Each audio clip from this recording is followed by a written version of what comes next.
Hello, everybody, and welcome to the Crypto Hipster Podcast. This is your host, Jamil Hassan, the Crypto Hipster, where I interview founders, entrepreneurs, executives, thought leaders, amazing people all around the world of crypto and blockchain globally. And today I have another amazing guest, and I'm looking forward to this conversation. And it's going to be regarding a lot of people's favorite topic, which is Bitcoin.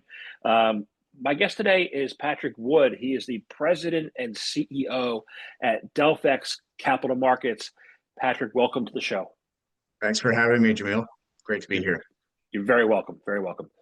And thanks for joining me. And let's kick things off. I ask everybody the same question, and I get amazing answers. So I'll ask you this too. What is your background, and is it a logical background for what you're doing now? So I've been in capital markets for about 30 years, Jamil. Originally out of Toronto, and worked up in Canada. Pretty much wore every hat you could wear in the capital markets business. So started out as a stockbroker in the early 90s. You remember the early 90s, don't you?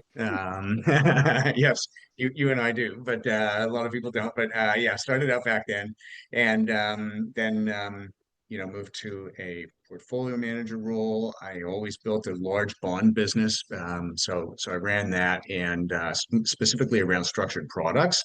And went into investment sales, so basically institutional investment sales. Went to managing directors of investment banks, and then in 2012, 2013, kind of in that realm, after getting smoked in that whole bad CDS market in 08, 09, I decided, you know what, I better start my own shingle, and lay it out there. And so I started my own kind of merchant bank, not because I really wanted to, but you kind of had to need to back then. So a lot of us had to redesign, our whole ethos of why we were out there, what we were doing, kind of thing, because things were so bad, and that actually is kind of lead into what we're doing now. To your second part of the question, but as part of that merchant bank advisory, we took a lot of companies public, and the role was to take really high growth, smaller U.S. companies in niche, kind of niche businesses public up in Canada, because it was an easy place to go public. The Canadian markets back then, not anymore, they're dead now, but they were back then quite buoyant, and you had a lot of global money pouring into the small micro cap markets up there. So we worked with companies that were in crypto, companies that were on the blockchain. One of the companies that I unfortunately took public back then was this company, DelphX. And DelphX was originally built on a premise of being a blockchain engine with a structured product, which was just so completely discombobulated and insane. So the company and its management blew up, and reluctantly I stepped in a few years ago to kind of rebuild the company, see what we had under the hood. Obviously, being involved and being basically embedded in the company already with a lot of my pals who I got into the deal. I was compelled to do that, and so I'm the reluctant CEO, but I'm really happy that I did it, because we really built an amazingly new product for the credit markets that no one else had designed. And recently, we adapted our solution to crypto. And so getting back to, are we the right people for this space, and are we relevant to crypto? I think bridging traditional finance, which is what we do with DeFi, it's probably the most well needed solution for the crypto space right now. So we can actually, we're in an incredible space, because no one on Wall Street has designed a traditional finance product yet for crypto, specifically the structured products market. And because of that, that void, we've been able to really kind of manipulate the product to a point where we have like the first traditional finance product, which is essentially a Wall Street product that we're introducing to the crypto markets. And that is essentially, and maybe I'll let you ask the next question, Jamil, but I hope that answers your question. That's kind of where we are. That's where we came from. So, Yeah. I mean, I've had conversations before about the possibility of crypto CDSs. I have not met anyone yet until now who actually created a crypto CDS, right? So I want to find out more about that product, right? And what's DelphX all about, including what's your vision and mission of future products as well? Sure. Yeah. So we created the first crypto hedge that's fully collateralized and has no counterparty risk. So there are two ways to really, buy put options and hedge yourself in crypto today. One of them is over-the-counter options. The second is buying puts and calls on IBIT, the BlackRock ETF, and that's actually the biggest. That's the biggest way to do it. Let's start with some of the faults of OTC options right out of the gate. You have no idea who your counterparty is. So when you mentioned CDS, and I kind of gave you a bit of my background getting spanked back in the day. It was because there was no counterparty there, or your counterparty was AIG, Lehman, Bear Stearns, real lowlifes who had no collateral to actually help you through when things came to roost and you're basically you were exit well you were in the money essentially. They didn't have the collateral there to basically save you. And so our thinking about crypto right now is that this is an incredibly over levered market, such so that the options market in crypto is actually larger than the market itself for volume and activity.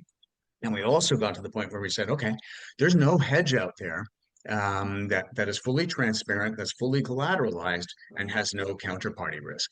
And so the other way that I said you can do this, obviously OTC options right out of the gate, zero collateralization that you know of. You're counting on your counterparty. You have no idea if your counterparty is there or not. If they have the backing for that promise that they've made to you. Second is IBIT options. Once again, it's a very different product from ours. You are relying on the Options Clearing Corporation for that. And the OCC, they've never defaulted or they've never kind of screwed anyone over before. But, that's not what an institution wants. Institutions need absolute clarity. They need to know that the collateral is there. They want to see that collateral. That's where our product comes in. You have in basically the service we provide, you have a treasury, because those are the folks that we're really targeting, our treasuries right now, because no treasury out there in America or in Canada right now is actually hedging their downside. They're all seeking alpha.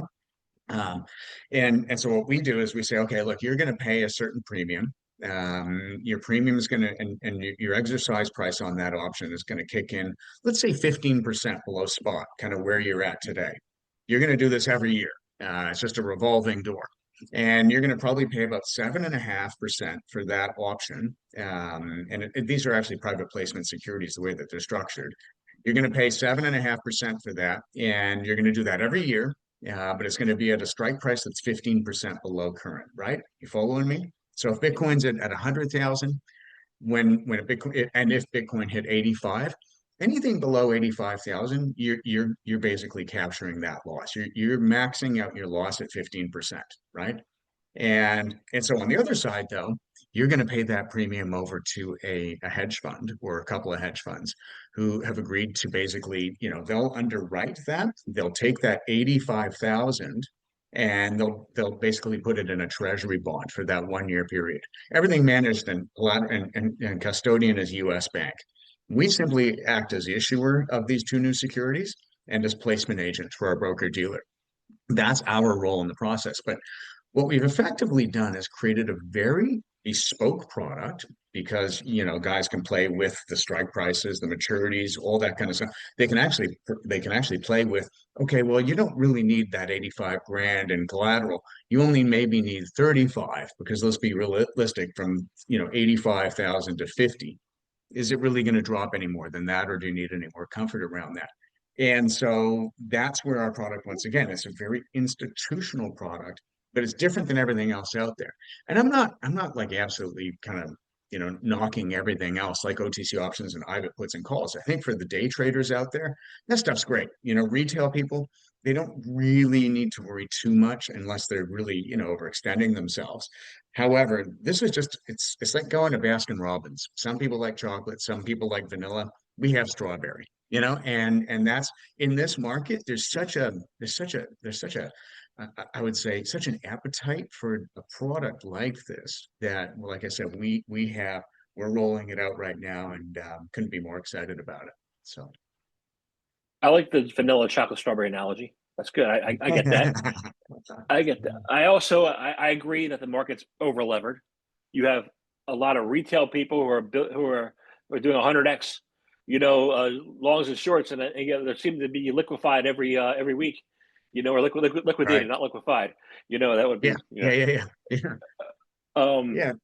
And it's not just them too. I mean, seriously, Jamil, I mean, I look at MetaPlanet as an example. And I hate to pick on that on them specifically because I think it's probably pretty widespread. But their whole business model is built on writing put options. And you go through their financials, which we have scoured through their financials like crazy. We can't find any disclosure on the nature of the options they own. What are the strike prices? What are the maturity dates? What is the actual exposure on that option? There's no color around that. And so Metaplanet's doing great on a revenue basis. Like, hey, good for you guys. Isn't that great? However, what happens, man? Like what would happen, last week when we had crypto, get smoked? What happened if a couple of FTXs came out of the woodwork, or you had a few exchanges say, look, we're overextended, we don't have the collateral, we're broke, because that leverage that you're talking about is very big. Like right now, some of the largest exchanges are offering guys 50 to 1. And so that kind of stuff, man, like, it has to get worked out. And our ethos on this is like, hey, if you're a crypto treasury, because we're big believers in Bitcoin. Like, don't get me wrong, we love the crypto markets, always have. So ever since like my first time at the Consensus Conference in New York, I think in 2012 or 2013. I think it's brilliant, and I think it's here to stay. However, crypto treasuries, the one thing that a treasury is supposed to do is manage risk. And how do you manage risk? Well, you manage risk by having downside protection. And to tell you the truth, Bitcoin is a wonderful example of being in a treasury, but being able to actually hedge the risk and still give people massive returns. So if you paid 7.5%, 8%, every year, and your trigger, essentially your exercise price or strike price, was 15% below market. You did this every year for the last 10 years. Your CAGR would have been 69%. Had you not done this, your CAGR would have been 84%, just owning straight Bitcoin over that period. But for the conservative investor, they don't want a 2012 or 2022, 2018 type event. They don't want to be off 64, 74%. They're okay. If I get spanked 15% over that period, no problem. But I just don't want to see that massive volatility in my distribution of returns where, you've got such downside. Upside they could care less about. It's up 300% a year. Yeah, wonderful. But that's where a hedge like this in Bitcoin, in treasuries, really can still do a great job and make everyone happy and just be a more conservative approach to it. So I think if Bitcoin went down to 85, like you said, there'd be a lot of people in pain, who bought into the higher amounts. So hopefully it doesn't go that low. We'll see. yeah, I mean, look, we're not taking a view on it other than we really think BTC is going to do great longer term, and that's why we think this strategy of hedging yourself on a 15% kind of notion, basis on an annualized basis, it makes sense because once again, our ethos is, man, it's probably going to do just the same as it has the last 10 years, 84% CAGR every year. So that's where this really works. But once again, even if Bitcoin slows down a bit, you're still talking monster returns, right? And from that point of view, I think people, and it's a way for the right treasury company to define itself over and differentiate itself over the competitors, right? And no one's doing that right now. Everyone's doing wacky stuff like MetaPlanet. They're looking at now moving into AI and leveraging that. Michael Saylor talks about new financial products around it. So look, they're all kind of seeking different ways to go. But when you have a high growth asset like Bitcoin, you don't really need to worry about that because just organically, it's generating massive, massive kind of returns every year. So I don't know where I saw the statistic. I saw it somewhere, and I can't quote where, but many retail investors think that if they bought MicroStrategy stock, that they own Bitcoin, and right, that is so far from the truth. So I'm like, you're actually buying a stock of MicroStrategy. You're not buying Bitcoin. You don't own yeah, any Bitcoin. true, man. Yeah, So how do you hardwire risk protection for Bitcoin into like every like purchase of as a hedge for these treasuries and as a hedge to help retail protect themselves from treasury companies? yeah. So to that point, it's funny. I was on a podcast last week and I shared with the guys on the podcast that, look, what they were doing, buying Bitcoin themselves with some of their savings, storing it themselves on their own wallets, etc. You can't go wrong with that approach. Right? Like it's just like you're nailing it and you don't care. You dollar cost average into the thing. Look, you're gonna do great. In fact, you're gonna do amazing. However, because treasuries are out there and because they are so big now, that's where the mom and pop investor needs to be protected. And if you look at who owns MicroStrategy, you're talking pension funds, insurance companies, you're talking some of the largest asset managers in the world. The mom and pop investors who are in those asset management strategies, they probably don't know that they're already holding MicroStrategy stock. And they probably don't know that in and of itself, especially if it drops, that MNAV goes below one and MicroStrategy maybe has a drain, maybe there's no more funding anymore. Maybe the funding markets slow down. Maybe Bitcoin kind of, has a little bit of a lower period. And when that MNAV starts to go below one, and they have to basically pay operating costs, et cetera, then something starts to happen. And by the way, if they run out of funding, once again, they're just taking cheap funding every time they do a new funding round, they're doing something more expensive. Perpetual preferreds. Oh, it sounds great. We don't really have to declare a dividend on this. Well, your investors in those perpetual preferreds, they definitely expect you to pay a dividend. And if you don't pay that dividend, they're gone. They're never going to fund you again. And good luck getting funding from the rest of the market at that point. That's going to be a tough strategy. No pun intended. So a lot of things can go wrong in that business model, such that because it's so big, they kind of and any treasurer of a treasury would know that they have a fiduciary responsibility to cover and protect that downside and to do it in the most transparent, the most guaranteed way they could. And so that's like I said, Jamil, that's why we think that our product is really, kind of different. And we think that the treasurers, i.e. the CEOs, CFOs of these public company treasuries, should be thinking more along the lines of kind of, hey, let's build in a safety gap here. It will cannibalize our returns a bit, but if we take a long-term view on this, we're still going to generate shareholders and investors, a huge win. But we're gonna essentially we're gonna be prudent and smart enough to protect them as well. So I want to. So you bring up that concept of, I guess, counterparty risk, right? I saw that $16 billion loss that the market had a couple weeks ago, week and a half ago, and I've seen people's interpretation of it being, oh, Trump made a tweet and therefore the market tanked. Yeah, No, yeah, no, that's not true. What's true is that was the cover.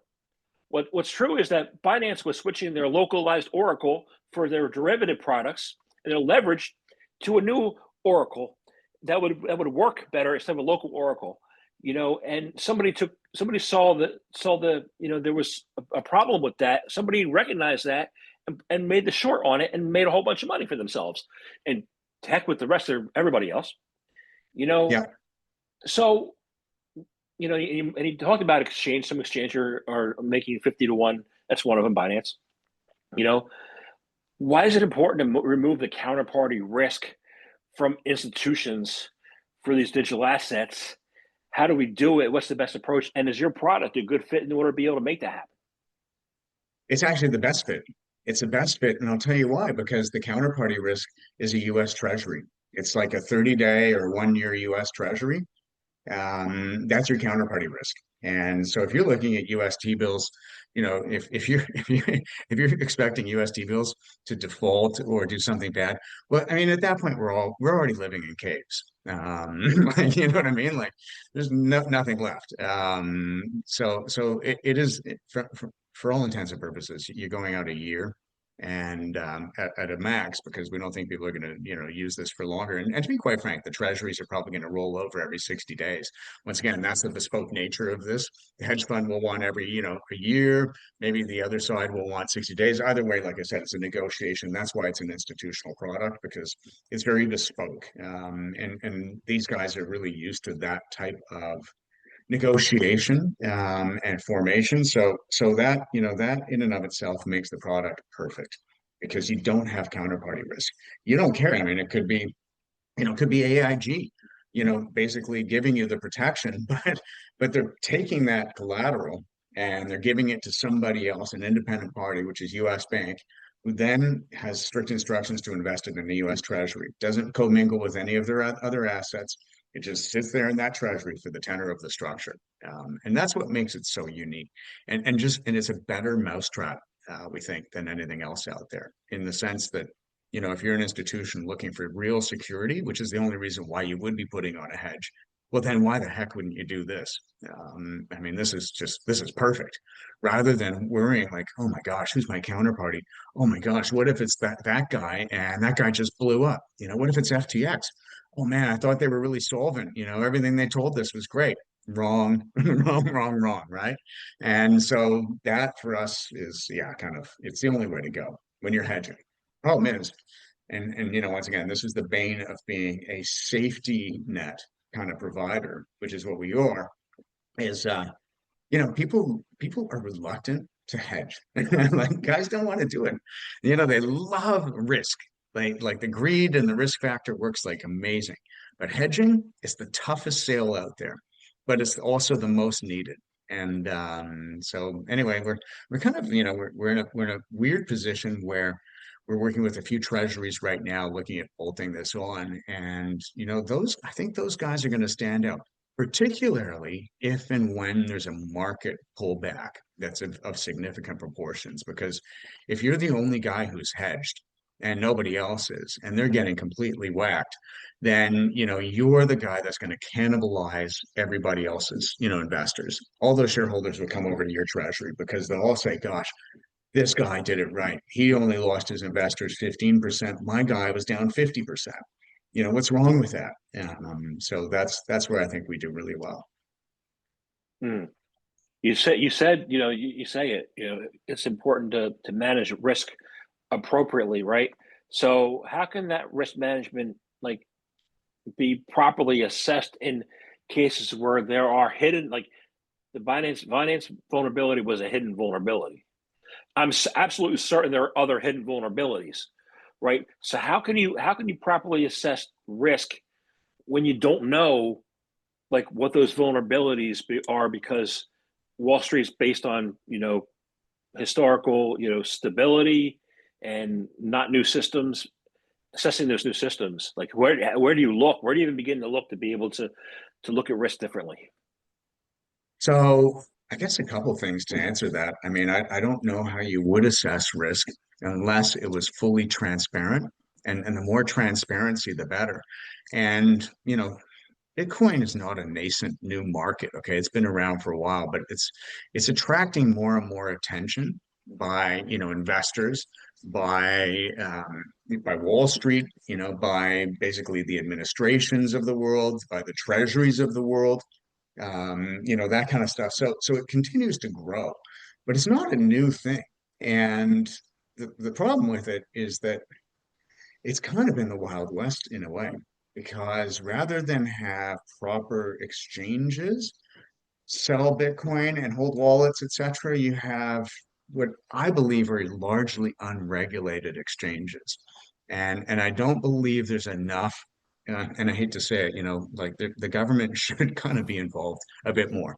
And I think, people like the SEC, the CFTC are doing a great job trying to keep up with this. But, they should possibly and probably look deeper into some of this stuff, because you look at the meltdown last week or two, it's not a proper exchange, right?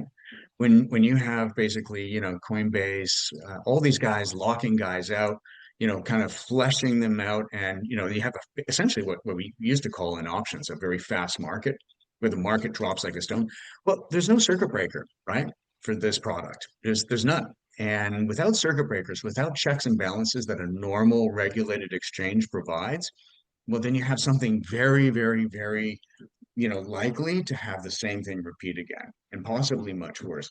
But also, with the leverage out there and the unregulated or amounts of leverage, um, because I don't think the SEC and the CFTC have enough manpower to kind of really put behind this, um, which they should. But it means that companies in Japan selling OT or over the counter options, put options, etc., you really don't know, even with an audit, okay? Because who knows who the auditor is, et cetera, what's the auditor seeing, that kind of stuff. But how do you really know that that counterparty's there when things go bad? And so without that closer look, like a normal treasury would get, by the way. Like if you're a normal treasury, okay, in the United States and in most places of the world, there are regulations around the maintenance and the modeling of a treasury and a lot of checks and balances that current treasuries, well, DATs, digital asset treasuries, do not have. And that's what really gets concerning. And okay, people can say, well, it's just the name. Well, yeah, okay. So change the name then. Call it a digital asset fund or something like that. But don't call it a treasury because it's not a treasury. A treasury, follows risk management protocols first. And it has a treasurer, and that's an appointed person, who knows how to manage a treasury. Um, do you really think all the DATs out there have the right people who are treasurers managing their no, no, man, they don't. No, it's basically it's a business model. It's equity driven and debt driven, and that's it. So A lot of them have influencers who had no experience managing money at all, who are in right, dude. charge. Yeah, yeah, so true. I'm like, how do you give them money when they don't like that baffles me. Um, so why will DATs? I mean, there's a lot of reasons. There's a lot of ways you can answer this question. Why are DATs the next FTX? Oh man, so it's tough to say if and when they are. I mean, I hope they aren't. Um, but there are some headwinds, and some of those headwinds are they're pretty extreme. So one of them is, and I hate to pick apart MicroStrategy, but they're the biggest, they're the most well established, as we all know. They're probably the best treasury out there, really, because Saylor, he's been doing this for years. And his 5-year record over Bitcoin, he's done a great job. People who own MicroStrategy stock have done much better than Bitcoin. Not so much over the last year, though, which is interesting. So over a 5, 6 year period, yeah, great. Over the last year, no. No, Bitcoin's done better than MicroStrategy. Why is that? Okay, well, let's think about it. What's his business model? Borrow cheap or borrow like, at no cost, but have convertible features into that. So it's going to cannibalize your equity at some point down the road.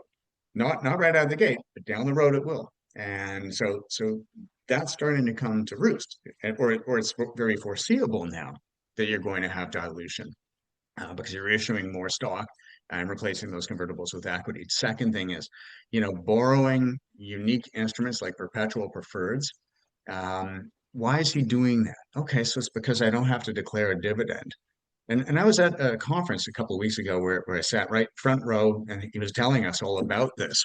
And for me, I was just like, wow, last time I heard this spiel was something similar when I went to see the Lehman conference in 2007 in New York. It was kind of like, all right, you guys are saying everything's fine, but how do I know that? And this is your model, packaging mortgage-backed securities into other, kind of synthetic instruments. I'm like, wait a minute, it doesn't jive, especially when subprime mortgage lenders were going bust at the time.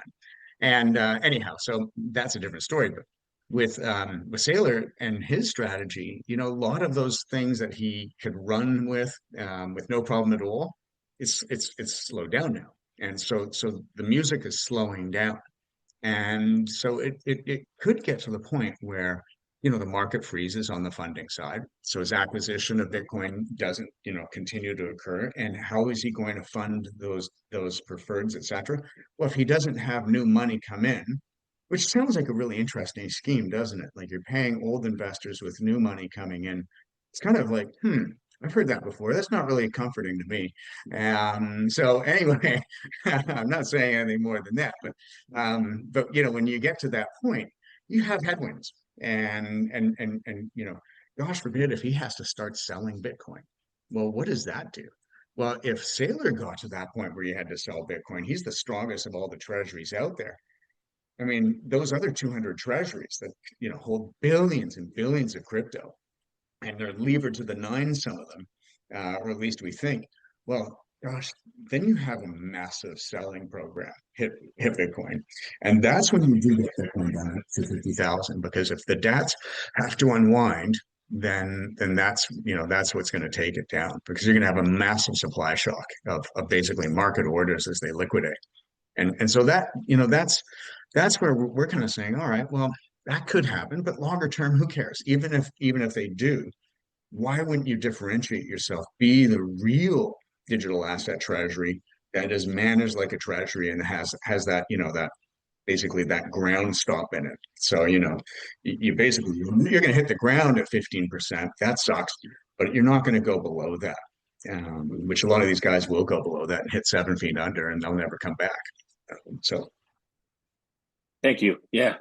So I did you I have a question? Did you look at my background where I came from? Because you used a term earlier on. You said those low lifes at AIG back in well, 2008 and 9, and I was at AIG. not so Jamil, not everybody at AIG, but the lowlifes that were writing the protection, like the three guys in the London office, yeah, those guys, yeah, total lowlifes. And I'll stand behind that. And why they're not in jail is beyond me. I don't know. I mean, that's I clean insane. I cleaned up their mess. So me and Oh, my really? team, No way, really? yeah, Okay, good for you, yeah, man. Yeah. No, it yeah. was terrible. It wasn't just that, man, as you know. I mean, it was just the whole industry of leverage and uncollateralization and counterparty risks and synthetic instruments based on false ratings, etc. That all was, that was a huge shock. Could that happen again today? I mean, well, there's a lot of headwinds out there today. I mean, you look at this tricolor collapse, First Brands, look at Jeffries getting spanked, the tie into some of these other dealers. I mean, there's some headwinds out there today. You have an shaky interest rate environment. Um, gosh, who knows what's going to happen with tariffs? Is it going to hurt the economy? Is it not?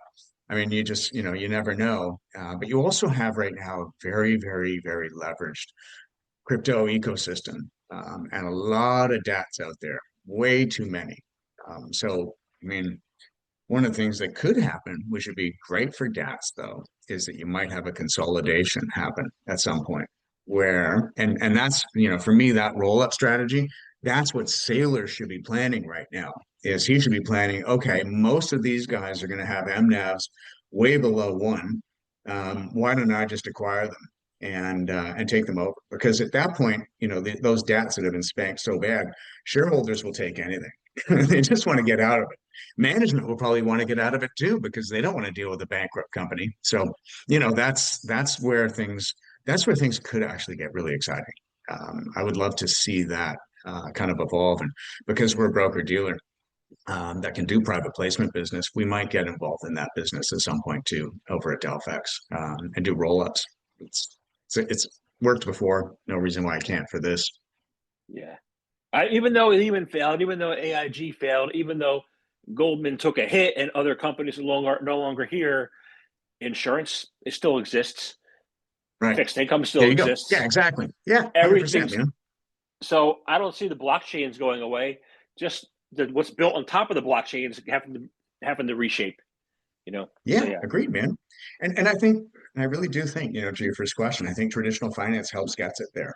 Traditional finance products like proper hedges like this, that are securities that are designed for, qualified institutional buyers, i.e. treasuries. I think this fills a gap, and it starts to bring more integrity into the market, more safety. And with that, I think, you end up with a stronger ecosystem. Just organically, it gets stronger by having certain checks and balances in place that are more secure than others, or than the ones that are currently out there. So I agree. Well, I enjoyed speaking with you. This was a wonderful conversation. I want to thank you very much for your time. I only have one thanks, last Jamil. question. You're welcome. I only have one last question. Is how can people find out more information about you, about DelphX Capital Markets? How can they do that? Yeah, just go to our website, www.delphx.com, delphx.com. So delphx.com. And then we're on X at Delphex, or at Delphex, capital X underscore. You can also find our X handle on our website too. So probably the best places to go. Check us out, drop us a line, info@delphx.com anytime. So Awesome. Awesome. Thank you very much for your time today. thank you, Jamil. Appreciate it. It's great chatting with you.